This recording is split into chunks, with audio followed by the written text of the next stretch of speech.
नमस्कार मित्रांनो. अगोदर शिवसेना, त्यानंतर राष्ट्रवादी असे दोन पक्ष फोडून देवेंद्र फडणवीस यांनी त्यांना आपल्यासोबत सत्तेमध्ये सामील करून घेतले.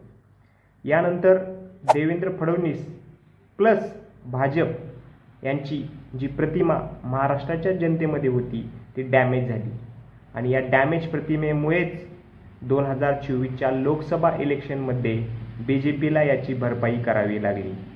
तब्बल 24 जागा जिंकणारी BJP ही 2024च्या लोकसभा इलेक्शनमध्ये केवळ आणि केवळ 8 जागा जिंकते. आणि सगळ्यात मोठा फॅक्टर म्हणजे जरांगे फॅक्टर. याच काळात सुरू झालेलं जरांगे पाटलांचं आंदोलन आणि त्यांच्यावर केलेला लाठीचार्ज यामुळे देवेंद्र फडणवीस हे तर डॅमेज झाले, परंतु त्यांच्यामुळे BJPसुद्धा डॅमेज झाली. आणि या डॅमेजमुळेच मराठवाड्यामध्ये जो जरांगे फॅक्टर आहे तो महायुतीच्या विरुद्ध गेला आणि येथे स्ट्रॉंग असणारे कंटेंडंट म्हणजे रावसाहेब दानवे आणि पंकजा मुंडे यांना पराभवाची झळ बसली.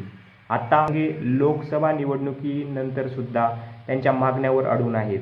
आणखी पण त्यांच्या मागण्या पूर्ण झालेल्या नाहीत. आता तर त्यांनी 288 पैकी 288 मतदारसंघामध्ये उमेदवार देणार असं घोषित केलेलं आहे. त्यामुळे यावेळेस मराठवाड्यामध्ये तर महायुतीला याचा डॅमेज होणार हे मात्र नक्की. आपल्याला काय वाटतं हे आम्हाला कमेंट बॉक्समध्ये नक्की कळवा आणि आमच्या चॅनलला नक्की सबस्क्राईब करा. धन्यवाद.